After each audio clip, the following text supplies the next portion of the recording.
The second glass had been sweating for 20 minutes, and the woman it belonged to was never coming. Iced tea for me. Iced coffee for a blind date who had just texted something soft and cowardly about traffic and the weather, even though the sky over Harlow Bend was a clean, forgiving blue. I sat on the cafe porch, feeling every one of my 34 years, ready to leave a few bills and what was left of my pride on the table. Then a woman in a blue floral dress crossed the warm plank floor, set something small and worn beside my glass, and asked, "Would you like to date me? My name is Nate Palmer, and I am 34 years old. I live alone in a farmhouse on the edge of Harlow Bend, a small town about 40 minutes outside Lexington, Kentucky, where the roads turn from asphalt to gravel and the fences run in long white lines beside the pasture. I want to tell you about that afternoon, but I have to tell it the way I understand it now, from the far side of everything, because back then, I did not understand any of it. There was a time when people in Louisville knew my name. I was a restoration architect, the kind who got flown in to save old buildings everyone else had given up on. I had a corner office with my name on the glass and a wife who liked the sound of it. Now I run something much smaller. Palmer Restoration is me and two good men named Dale and Owen, a truck that needs new brakes, and a shop that always smells like fresh planed oak. We take old farmhouses and barns the world has decided are finished, and we make them stand again. It is quieter work. It is the only work that ever felt like mine. I have a habit that started years ago and never left me. On every house I restore, somewhere no inspector will ever look, under a stair tread, behind a mantel, inside the frame of a closet door, I carve a small oak leaf into the wood. It is my way of saying I was here, that a person's hands did this and cared about it. My ex-wife used to watch me do it and shake her head. Chelsea called it a waste of good hours. She said the leaf did not bill, did not sell, did not matter. What she never understood was that the leaf was the only part of the job I did purely for myself. Chelsea and I were married for 6 years. She was 2 years younger than me and always half a step ahead, already picturing the next house, the next title, the next room full of people who mattered. For a while, I kept up. Then I stopped chasing the corner office. There was a building downtown, a beautiful old thing the firm wanted to level for a client with deep pockets, and I fought to save it, and I lost. And something in me went quiet after that. I stepped off the ladder I had spent a decade climbing. Chelsea left the year I did. There were no children between us to argue over, no small hands to hold either of us in place, and so the leaving was clean and fast and almost polite. She wanted a man on his way up. I had decided to walk sideways instead, out of the city, into the fields. Harlow Bend is the kind of place where the same dozen trucks park outside the same diner every morning, and everybody waves whether they know you or not. I liked the anonymity of being known that lightly. For 2 years it had been enough. The work, the shop, the dog I kept meaning to get and never did. The long evenings when the light went down over the pasture, and I sat on my porch with a cold cup of coffee and told myself a man could want for less. The cafe where I sat that Saturday is called The Hollow Table. My friend Colin bought a collapsing farmhouse 2 years ago and asked me to bring it back. And I did. The porch, the beams, the wide plank floor, a woman in a blue dress would one day cross. I had set every board of that porch by hand. Colin liked to say I built the stage without knowing I would have to stand on it. He was the one who talked me into the blind date, the way a good friend talks you into things, gently, relentlessly, for your own good. He said I had spent long enough alone with my chisels and my radio and my cold coffee going stale in a blue enamel mug on the windowsill. So, picture me there, a man who had built the very floor beneath his feet, sitting in front of a chair no one had come to fill. Back then I thought a stranger had chosen me out of the whole wide afternoon, at random, by luck. She let me believe that for a long time. What I know now, sitting here telling you all of it, is that nothing about that afternoon was random at all. Her name was Grace Turner. She told me that much before she told me anything else, sitting down in the empty chair as if it had been set for her all along, sliding the iced coffee I had not touched toward her side of the table. I should have asked her 100 questions. Instead, I laughed, for what felt like the first time in months, and I let her stay. We did not fall into anything fast. That is not who either of us turned out to be. What we did over the following weeks was slower and stranger, and looking back, I can see how careful she was being, how much she was holding just out of sight. We started with coffee. Then coffee turned into a walk along the gravel lane behind the cafe, past the split-rail fence and the flower beds Colin never had time to weed. Then the walk turned into her showing up at one of my work sites on a Tuesday morning with 2 cups from the hollow table, standing at the edge of the tarp while I worked, asking questions no visitor had ever asked me. Because here is the thing I could not explain. Grace understood old houses. Not the way people say they love old houses, meaning they love the idea of them, the wide porches and the wavy glass. She understood them the way I did. One afternoon, she watched me spend 2 hours saving a single, cracked floorboard that would have cost less to replace, and instead of asking why I bothered, she nodded like it was obvious. "You keep the ones with the crack in them," she said. "The ones that have been through something."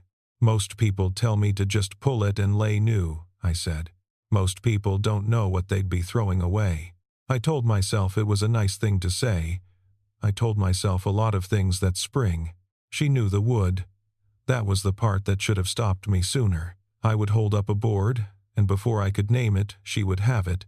Quarter sawn, white oak, heart pine, chestnut from a barn that had not been milled in 90 years. Once I was reaching for the word for a particular joint, an old blind dovetail hidden in a drawer front, and she said it a half-second before I did, then caught herself and looked away toward the field like the word had embarrassed her. "You've done this before," I said. "I've watched it done," she said, and she said it so quietly that I let it go. There was a small wooden thing on her keychain.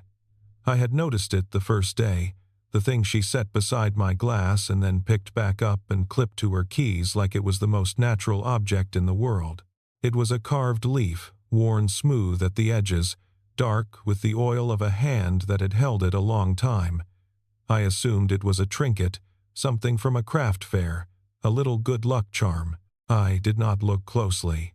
If I had looked closely, everything would have happened faster, and maybe worse. Some truths need the long way around. What I felt, that spring, was something I had quietly decided I was done feeling. Safety. Not excitement. Though there was that too.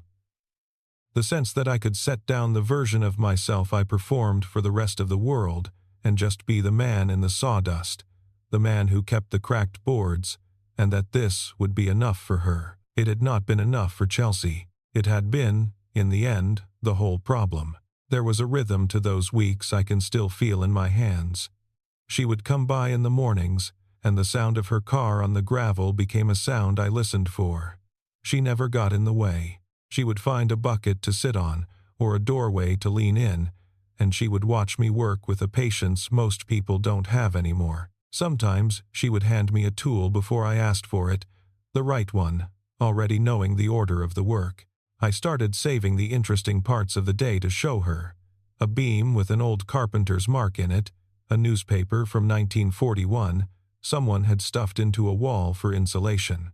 One rainy afternoon, we got stuck under the porch roof of a house I was working on, waiting out a storm that came sideways off the ridge. The rain drummed on the tin and the whole world went gray and close, and we sat on the steps with our shoulders almost touching, and she told me her grandmother's house had once burned. Not to the ground, just enough. A chimney fire one winter, years ago, that had taken part of the roof and the whole front room. I asked if they had rebuilt it. She was quiet a moment, watching the water sheet off the eaves. "Someone did," she said. "Someone did it right." There was something under the words, some weight she set down and picked back up too quickly for me to read. I thought she was just missing her grandmother. I did not ask whose hands had done the work. I have thought about that unasked question 1,000 times since. She asked about the leaf carvings without me ever telling her I made them. That should have been the loudest bell of all. We were standing in a half-gutted farmhouse near the county line, dust hanging gold in the light coming through the bare studs, and she ran her hand along a new mantel beam I had set that morning and said, "Where do you put it?" "Put what?" "The leaf. You put one in every house. Where does it go?" I stared at her. I had never told a client about the leaf. I had barely told Colin. "How do you know about that?" I said, and it was not quite a question, because part of me did not want the answer yet. She smiled, but something in her went still, the way the air goes still before weather. "Small town," she said. "People talk about the man who carves leaves into their houses." And then she asked if I wanted to get dinner, and the question folded neatly over the other one, and I let it, because I wanted the dinner more than I wanted the truth. There was one evening I hold on to more than the others. We had finished late, and Colin had left a plate of something warm for us at the cafe after closing, and we sat in the empty dining room I had built, just the two of us, a single light on over the bar. She asked if I was ever lonely out here. I told her the truth, which surprised me. I told her I had built my whole life so loneliness could not reach me. Walls without windows, and that the strange thing about sitting there with her was that I could feel a window somewhere in the wall, letting in air I had not known I was missing. She did not say anything clever back. She just reached across the table and put her hand over mine for a moment, and her thumb moved once over my knuckles, the same small motion she used on the leaf, and I understand now she was touching me the way she had touched the memory of me for 6 years, carefully, like I might not be real. I know how this sounds. A man in his 30s, twice shy, letting a beautiful woman appear out of nowhere and rearrange his whole quiet life without ever once demanding to know where she came from. But you have to understand what those years alone had done to me. I had built a life with no windows in it, on purpose. And here was someone standing at the door with the light behind her, and she was not knocking to be let in. She already seemed to know the way around inside. I told myself that was intuition. I told myself it was chemistry. I told myself everything except the truth, which was waiting for me as patiently as the leaf was waiting on her keys. You have probably already guessed more than I had. That is the cruelty and the kindness of telling a story you already know the end of. I get to watch myself miss it, and I cannot reach back through the years to make myself look. The award is what brought Chelsea back. I should have known it would be something like that. The barn I had restored out on the Vetter place, a big cathedral of a thing with hand-hewn beams the size of a man, won a state heritage award that spring, and for one strange week my name was in the Lexington paper and a magazine out of Louisville, the old name, the one Chelsea had married. Prestige has a smell, and she could always find it from a long way off. She came to the worksite on a Thursday, in heels that were wrong for gravel, picking her way across the yard like the ground had personally offended her. 2 years since I had seen her, and she looked exactly the same, which is to say, expensive and certain. "Nate," she said, smiling like we had parted friends. "Look at you, the little farm thing worked out after all." She said it the way you would congratulate a child on a drawing. I felt the old tiredness settle over me, the specific exhaustion of being near someone who has never once been wrong in her own accounting. I did not want her there. I said as much, plainly.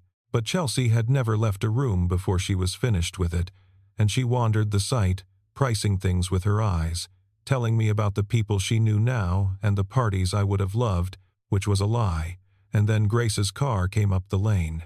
I watched it happen the way you watch 2 weather systems meet. Grace got out with the 2 coffee cups she always brought, and she saw Chelsea, and she stopped, just for a second. But she stopped, and Chelsea, who could read a flinch across a crowded room, turned to see what had made this woman freeze in a gravel driveway, and I saw the recognition move across her face like a light coming on. "Well," Chelsea said slowly, "I know you." Grace did not answer. Her hand had gone to her keys. "I do," Chelsea said, delighted now, finding the shape of it. "You're the Turner girl, the granddaughter." "My God, Nate, don't you see it? This is the girl from the house on Poplar Road, the one whose grandmother died. The one you spent that whole endless summer on for practically nothing while I sat home alone. The yard went very quiet. Somewhere behind us, Dale shut off a saw. 6 years ago, Chelsea went on, watching me now, making sure I was getting it. You rebuilt her grandmother's house. She was there every single day, watching you like you hung the moon. She laughed, short and sharp, and now she just happens to walk up to your table, happens to know all about your little houses? Nate, come on.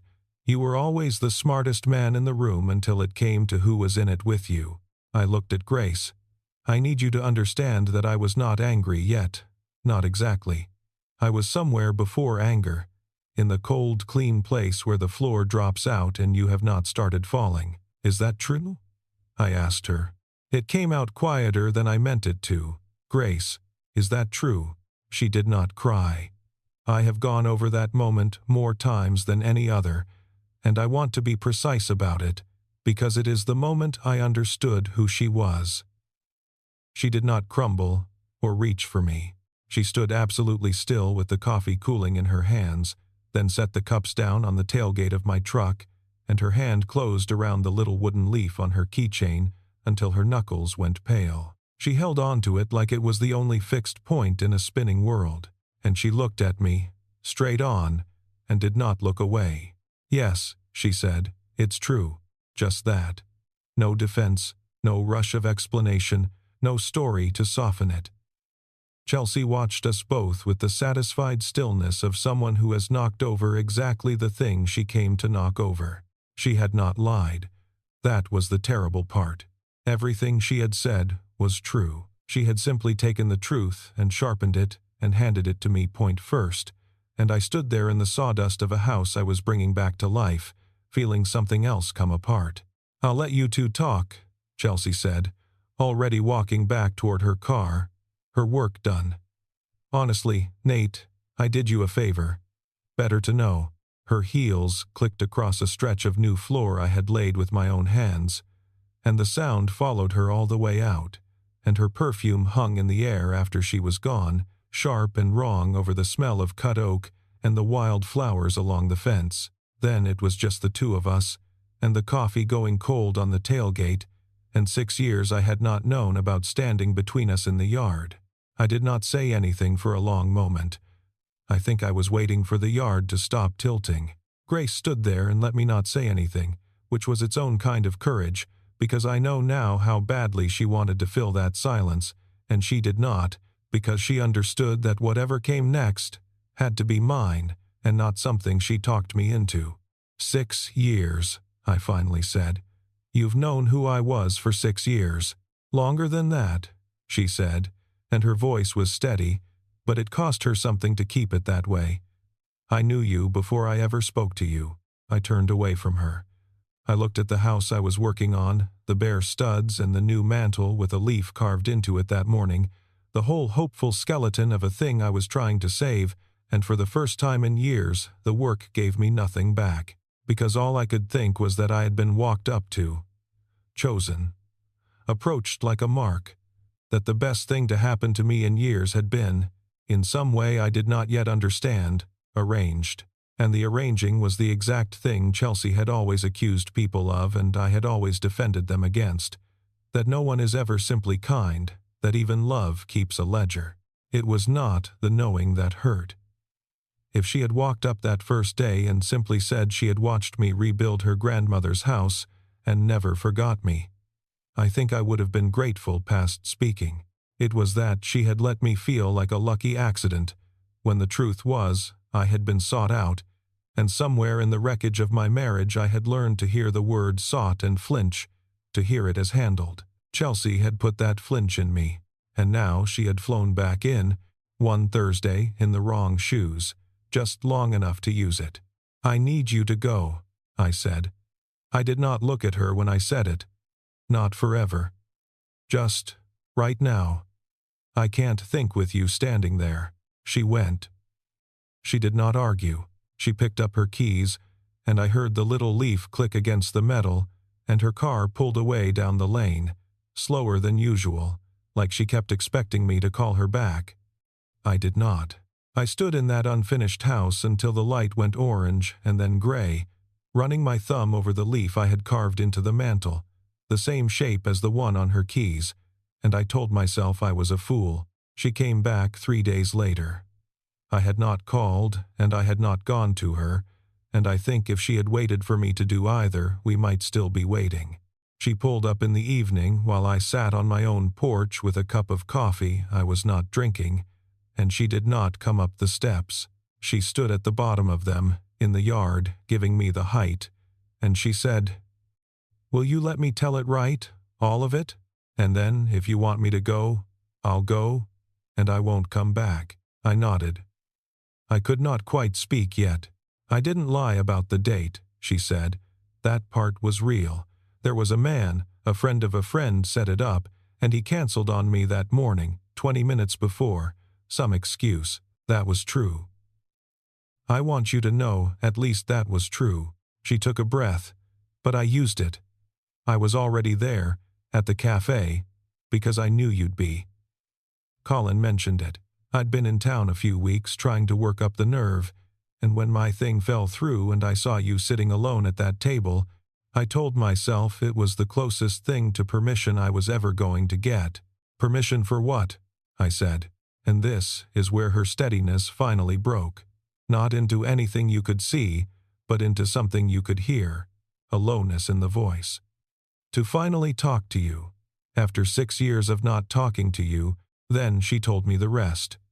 She told me about the summer her grandmother died, the house on Poplar Road with the front room gone to a chimney fire, the family with no money to fix it and too much love to sell it.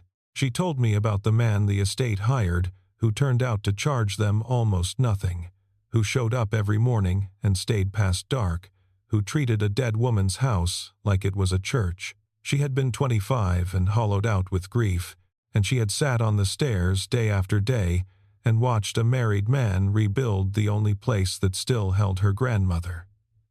And she had fallen in love with him the way you fall in love with weather or music, helplessly, without permission, knowing it could go nowhere. You were married, she said. You never even saw me. Why would you? And when it was done, I left, because what else do you do? I moved away. I built a whole life, and none of it took, Nate, none of it, because I had already met the one and he didn't know I existed and he belonged to somebody else. She came up one step then, and this spring I came home, and you were here, and you were alone, and I found out you weren't at that firm anymore, that you'd left the big life behind and come out to the fields to fix old houses by hand. And I thought, that's him. That's actually him, not the name in the magazine, him. She reached into her pocket. She had it in her hand, the little wooden leaf, and she held it out to me on her open palm, and for the first time, I really looked at it. I looked at the shape of it, the particular cut of the veins, the way the stem curled. I had made that, not one like it, that one. My hand had made that leaf, and I knew exactly where. It was in the mantle of your grandmother's house, I said. My voice did not sound like mine. The kitchen flooded. 3 years ago, she said. They had to take out part of the beam. I asked the man doing the work to save this. I've carried it ever since. It's the only piece of you I was ever brave enough to keep. I stood there holding 6 years in the palm of my hand, and the thing Chelsea had built in my head, the ledger, the con, the certainty that being chosen meant being used, it just fell apart, because I finally understood the difference, and the difference was everything. Chelsea had loved the name on the glass and left the day I stopped being it. This woman had never known the name. She had loved the man in the sawdust before she ever knew there was any other man to love. Chelsea walked out when I got smaller. Grace walked across a porch to find me after I already had. You didn't trick me, I said slowly, working it out as I said it. You just knew what you wanted. And you were braver about it than I've ever been about anything. I was terrified, she said. I know, I said. You did it anyway. I came down the steps. I closed her fingers back around the leaf, folded my hands over hers, and held on. "Keep it," I said. "It was always yours. I just didn't know I was making it for you." We stayed on that porch a long time after. The sun went down behind the fence line and turned everything the color of old brass, and neither of us moved to turn on a light. I asked her the questions I should have asked at the very beginning, and she answered all of them, and there was nothing left in either of us that needed to hide. Somewhere in there the last of the wariness went out of me. It did not leave with a decision, exactly. It just left, the way a fever breaks, and underneath it was something plain and warm and certain I had not felt in longer than I wanted to admit. I was not choosing her the way you choose between options. I was choosing her the way you finally admit which way the water has been running the whole time. We did not rush after that. I think we had both spent enough of our lives rushing toward things or away from them. What we did instead was build, which is the only thing I have ever really known how to do. She started coming to the work sites for real, not as a visitor anymore, but as a pair of hands. It turned out all those years of watching had taught her more than she let on. She was good with a chisel, careful, unhurried, respectful of the grain. I would catch myself watching her the way she used to watch me, and I would have to remind myself to get back to work. Dale started leaving a second pair of gloves in the truck without being asked. Owen started saving her the interesting boards. The crew took her in the way good crews do, quietly, by making room. The slowness was the gift. I had spent my first marriage sprinting toward the title, the house, the version of a life you are supposed to want, and I had arrived at all of it out of breath and alone. With Grace, I learned to let a thing take the time it takes. We had a whole spring of first things. The first time she stayed until morning and I made bad coffee in the blue enamel mug, and she drank it anyway and lied and said it was good. The first time I met her father, a quiet man who shook my hand a beat too long and said, without any preamble, "You did right by my mother's house, so that I understood the whole family had known who I was to Grace before I did." The first fight, small and stupid, over something neither of us can remember now, and the enormous relief of discovering we fought like people who intend to stay. I learned her, the way she could not sleep if a door was left open, the way she hummed old songs under her breath when she was concentrating, tunes her grandmother used to sing, so that the dead woman whose house had brought us together was somehow in the room with us, humming along, the way she would stop, sometimes, in the middle of an ordinary afternoon, and just look at me, like she was checking that the last 6 years had actually turned out the way they had, and she learned me. She learned I went quiet when I was happy, not just when I was sad, and she stopped mistaking the one for the other. She learned to read the difference in how I held a chisel. She learned the leaf mattered, and why, and she never once called it a waste of good hours. The seasons turned. Summer burned off into a long gold autumn, and the barns filled with the smell of cut hay. And then the first frost came and the work moved indoors, and Grace and I spent the short dark days in the shop with the stove going, sanding and fitting and talking about everything and nothing. Winter closed over Harlow Bend, and we got snowed in twice, and I discovered that being snowed in with the right person is one of the great quiet luxuries of a life. Spring came back around the way it always does, softer for having been waited on. People in town got used to seeing us together. The 2 coffee cups at the hollow table stopped being a strange thing and started being just a thing, the builder and the Turner girl. And Colin took a quiet, insufferable amount of credit for all of it, which he had every right to. He had built the stage, he liked to remind me. He had talked me onto it. I let him have it.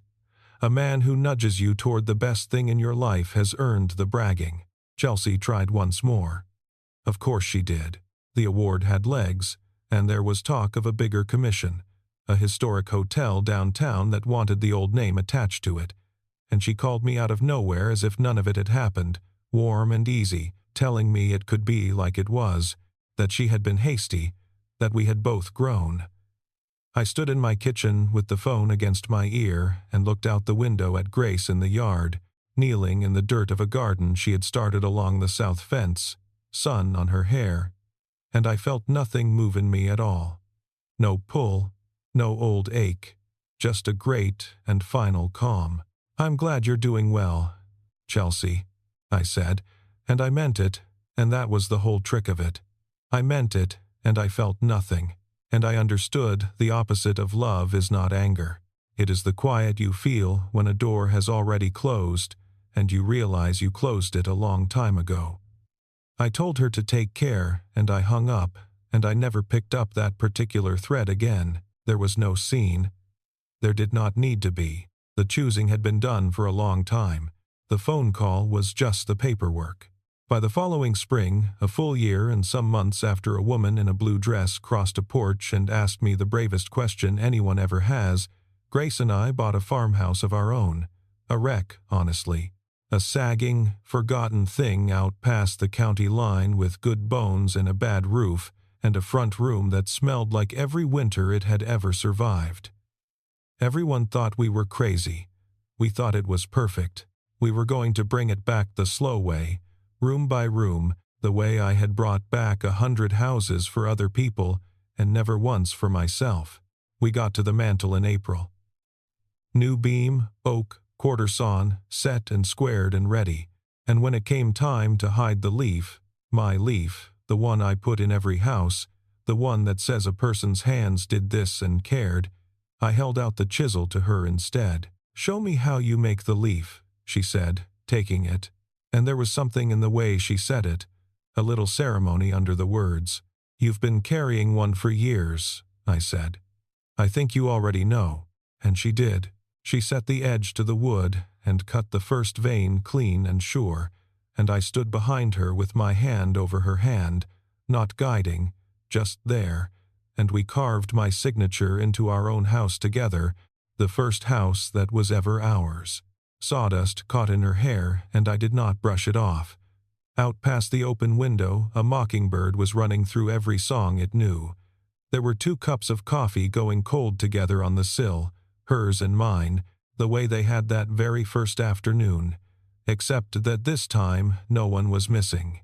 No one was ever going to be missing again.